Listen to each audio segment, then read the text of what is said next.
Welcome to the Sports Luck Podcast. How are you guys doing tonight? My name is Ben Mostaller, and yes, we have made it to the fantasy football playoffs. Hopefully, you guys clinched a playoff spot. You're in the playoffs, and if you didn't, well, hopefully your league allows you to maybe get a top scorer prize, or hopefully you're still fighting for something, and that being not last place to get punished.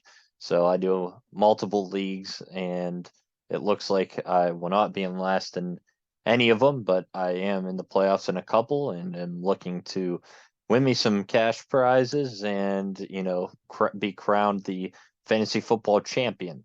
So hopefully you guys are in the same boat.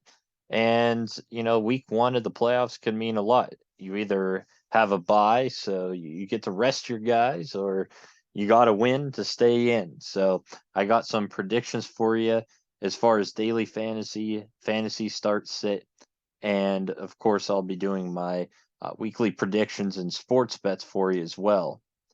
Now every Wednesday night at 9:30, 10 o'clock Eastern time, I go live on TikTok on my personal account, the Beast Benny Cakes.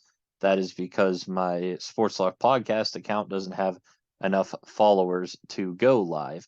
So make sure to go follow both accounts. And on Wednesday night, join me live at 9:30, 10 o'clock Eastern time on the Beast Benny Cakes account. I will answer any start sit questions you may have.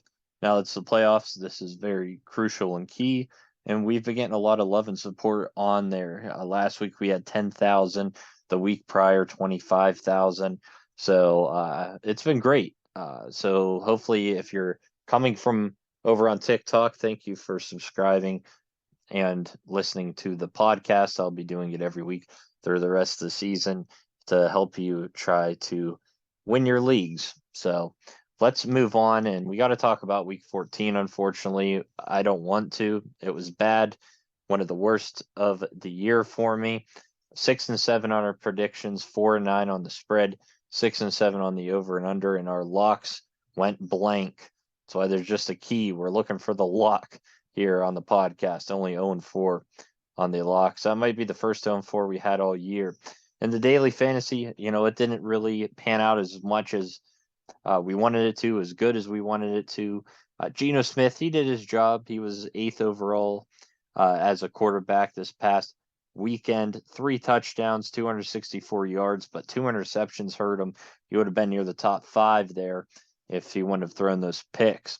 Najee Harris, he didn't do too bad. He got us 13 fantasy points. Should have been a little bit better, but he was 15th overall amongst running backs. And for the price we paid for him, that's about accurate. I was expecting a bigger week out of DeAndre Swift, but he only had 21 rushing yards and 3 receptions for 18 yards, 6.9 fantasy points. Not good for the price for him. But we paid low for the running backs to pay up for the wide receivers, and we had some pretty good wide receivers that didn't perform. The best one being Stephon Diggs, the wide receiver one. Practically all year, he did not come out at all. 3 receptions, 37 yards, his worst performance of the season. The guys that did perform for us, though, Tyler Lockett, 18th overall, got his 17 fantasy points. He was the only one to find the end zone. Amon-Ra St. Brown had 13.4 fantasy points, 6 receptions for 68 yards. He also had a rush for, I believe, 6 or 8 yards. And we picked up Demarcus Robinson for 4,000 at our flex, which was a pretty good flex pickup. He ended up getting 10.2 fantasy points, which was 5 receptions for 52 yards. So not bad for the flex and what we paid for him, but a disappointing outing for Noah Fant. He had nothing, 0 there on the board. And the defense, the Broncos, they were one of the lowest, but they still finished 10th. They got 7 fantasy points. I'll take that for what we paid for the defense. Total of 94.8. Definitely one of the lowest we had all season. We're looking to bounce back in a huge way in week 15. Now the start sit results a little bit better. Again, Geno Smith we have there, who had a okay day, not one of his best, but he still was able to get us the 20.6 there. And I told you to sit Kyler Murray. Now, obviously, if you did and you listened, you're thanking me. And it's not because I thought he was going to get injured. It's unfortunate that he's tore his ACL, but I thought he'd have a rough day against the Patriots defense. Only zero point 0.6 fantasy points before he got hurt. So hopefully you listen to that, and not because again of the injury, but we hope for the best for Kyler Murray out the rest of the season with that injury. Starting running back DeAndre Swift wasn't the best, but sitting Leonard Fournette wasn't much better. He totaled 10.6 fantasy points. Tyler Lockett, a good start for you there, 17 fantasy points. Sitting Brandon Ayuk could have been better, could have been worse. 28th overall amongst wide receivers in week 14, 13.7 fantasy points. Finally, told you to start Gerald Everett. He finished 12th, 7.8 fantasy points. And the guy that I said to sit, well, he came out in a big way. He finished fourth, 14.1 fantasy points as Dawson Knox of the Buffalo Bills. I didn't expect him to find the end zone or do as well as he did. So maybe we should have swapped those. But other than that, not a terrible, terrible start sit for week 14. And there you go. There you have it. That is the week 14 review. So let's throw that in the back. Again, week 1 of the fantasy playoffs. This is where we want to start to get going. And of course, the predictions might help you. I hit a nice little anytime touchdown score parlay over the weekend. Had Jerick McKinnon in there for plus 350, which really helped. So looking to do well on the bets this weekend. Obviously, no locks last week hit. We're looking to go 4-0 this week. Let's flip it around, and we're going to start with Thursday night, and we're locking that one in right away, which is the San Francisco 49ers. They are 3.5-point favorites on the road against Seattle. Seattle, a very disappointing loss to the Carolina Panthers at home. The Panthers came out to a fast start and didn't look back. The Niners just look incredible lately. I think they're Super Bowl contenders. And how about Brock Purdy taking down the GOAT Tom Brady, the youngest to do it against Brady?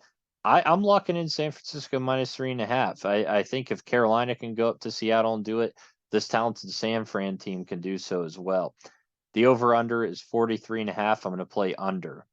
Saturday, we have to start the day with another lock, and this one is Indianapolis +4 at Minnesota right now. We're not locking that. We're going to lock the over-under. Right now, the line is sitting at 48.5. I think that's just way too high.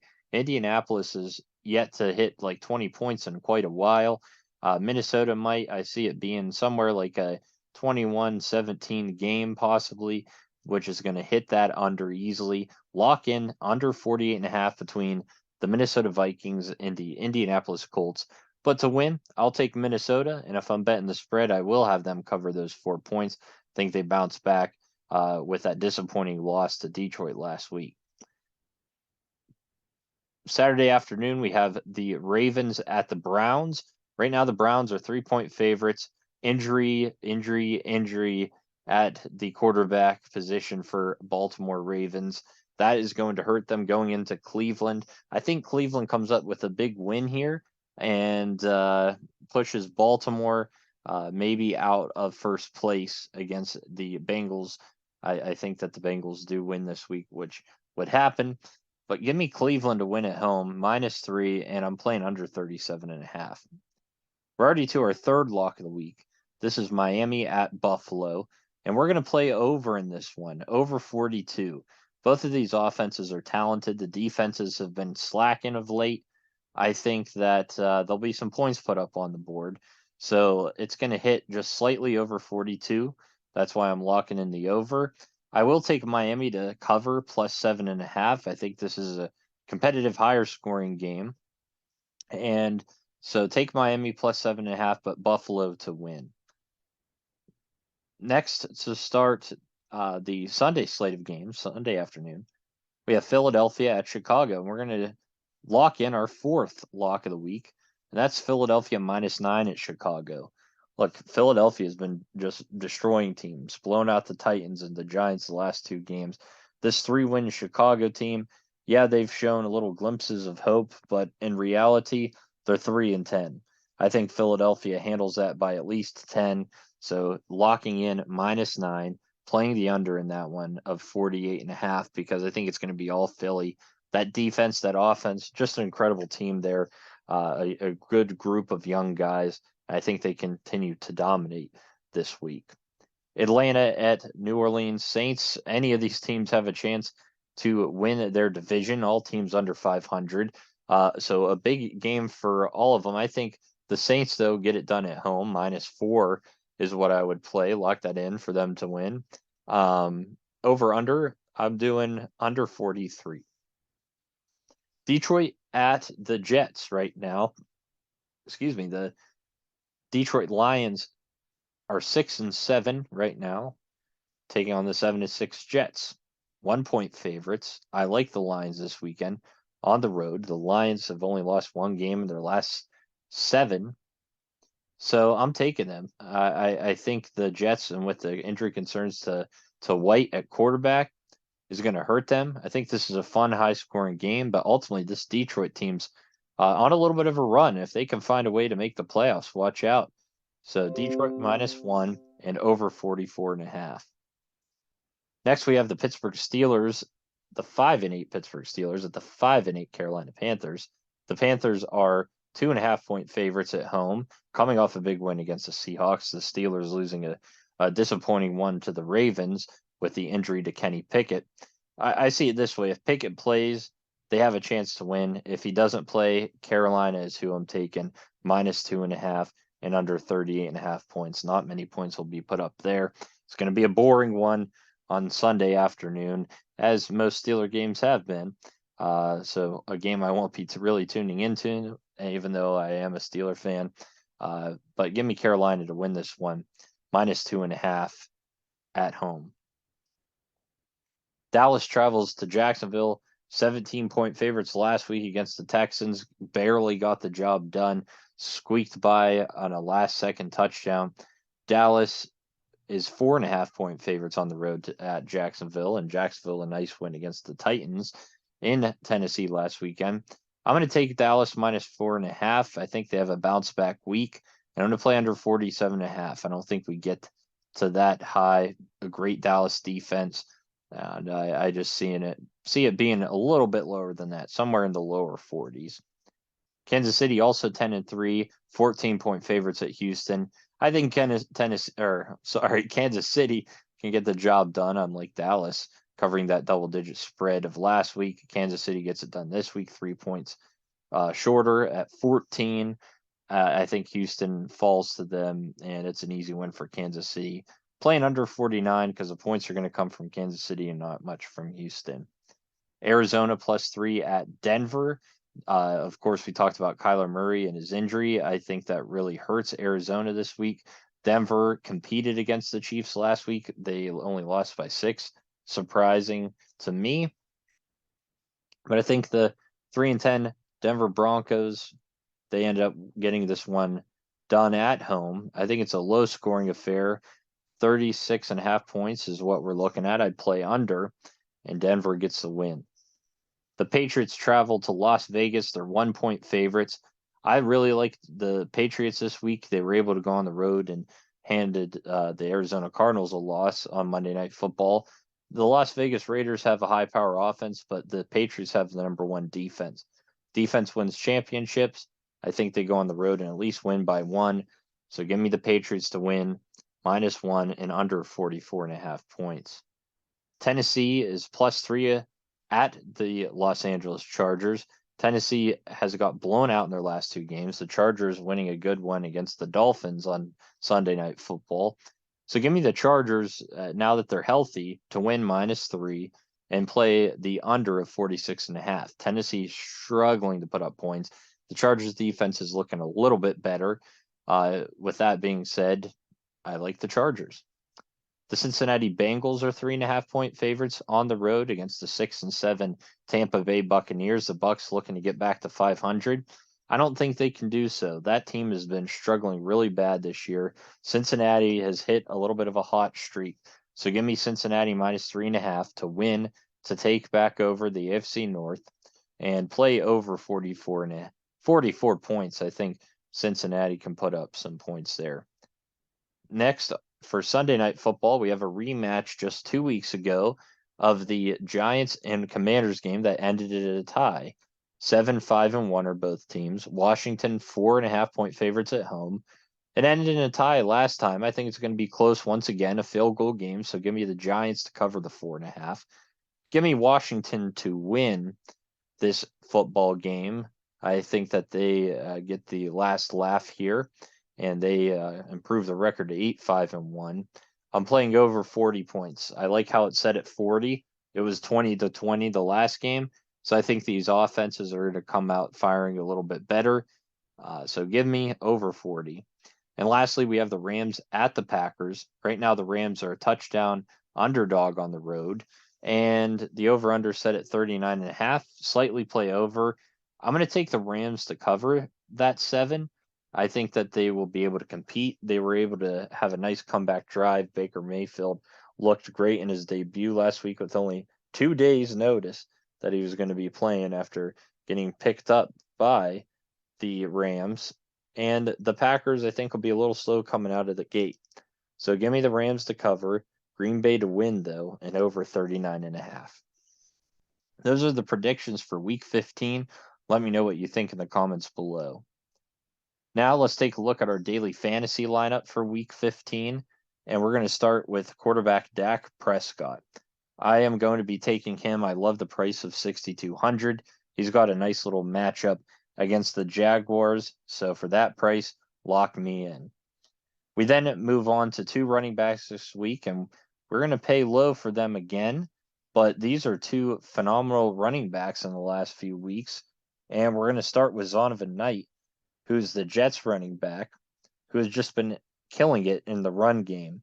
He ranks RB8 in the last 2 weeks. He's got 161 yards on the ground and a touchdown with 7 receptions in the last 2 weeks. So for only 5,300, lock me in for some Zonovan Knight. I'm also going to take a Jerick McKinnon, who was the RB1 last week, who dominated in the passing game.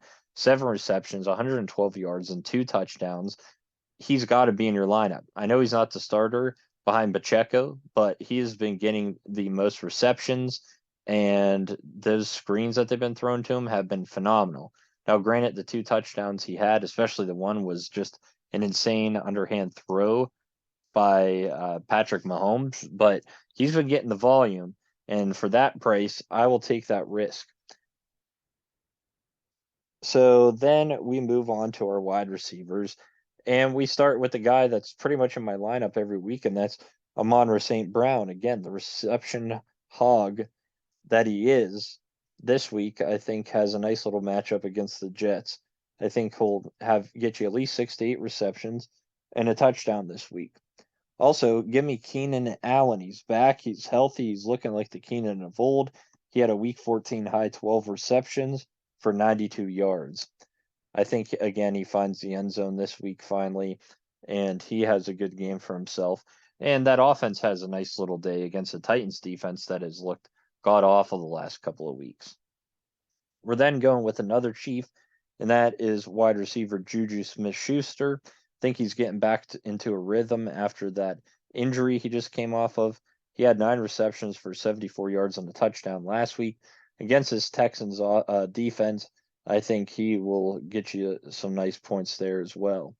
And lastly, we get to pay pretty good penny for our flex, which we normally don't do, but for 5,700, it'll get us Christian Watson, who scored over 20 plus fantasy points in his last 4 games and 7 touchdowns during that span. If you don't have him, he is a guy that can win you a fantasy championship. And lastly, for tight end, we are going to pay a little bit more than we have lately, and that's for Dalton Schultz of the Dallas Cowboys. He's been a top 5 tight end in the last 4 weeks, and I really like his matchup this week. And finally, we get to pay 2,800 for the number 1 defense in the Patriots. Anytime you get them for under 3,000, that is an insanely good deal. I know it is the Raiders, but this defense is still going to outperform some of these $2,200, $2,300 defenses that are below them. And lastly, our week 15 start sits. Dak is a start for me this week. I really like him. A sit for me is Derek Carr. Again, he has the bad matchup against the Patriots. He's been making mistakes this year. I think he makes 1 or 2 mistakes throwing those interceptions this week in Las Vegas, and he's a guy I'd be sitting. Start Jerick McKinnon. I already told you why. The last 2 weeks he's been destroying it. RB3 in those last 2 weeks. You got to have him in your lineup somehow. And I'm sitting David Montgomery. Don't like the matchup against the Philadelphia Eagles coming off the bye. If they want to get the job done, they're going to have to pass the ball a lot. So David Montgomery won't get a lot of touches. Start Keenan Allen. Told you why as well. And sit Christian Kirk, a guy that has been destroying it all year. But again, a bad matchup against the Dallas defense. And Evan Ingram has erupted as a big name in that offense. So I think that takes away from some of the love of Christian Kirk. So he doesn't have as big of a Christian Kirk week as we've expected, probably somewhere around 10 fantasy points or so. I would be sitting him. And lastly, start Greg Dulcich of the Denver Broncos. Good matchup against the Arizona Cardinals this week, a guy that Russell Wilson has been loving and targeting. So I think he performs, has a big week, and he's been a top 5 tight end the last 2 weeks. So that should tell you something there. And sit Noah Fant. I'm pretty much telling you to sit him because he was a dud last week. He was a start for me, didn't perform, didn't do anything. So now he's on a hate list, but also on my sit list. They just got too many offensive weapons there. And against the 49ers, that's not really a good matchup for him. So I'd be sitting Noah Fant. But I want to thank you guys for listening in to the Week 15 podcast. That's all I got for you tonight. Make sure to subscribe to the channel, share it with your friends. You can follow my Instagram, TikTok, and YouTube at Sports Lock Podcast. And as a reminder, Wednesday nights, 9:30, 10 o'clock Eastern Time, I go on to my TikTok on my personal account, the Beast Benny Cakes, to answer your sports bets, fantasy football start sit questions, anything related to the NFL week we take a look at, and I'll answer your personal questions. So I want to thank you guys once again for listening in. Best of luck to you in week 1 of the fantasy football playoffs. And we'll be talking next week to review week 1 and talk about the upcoming week 16 of the NFL.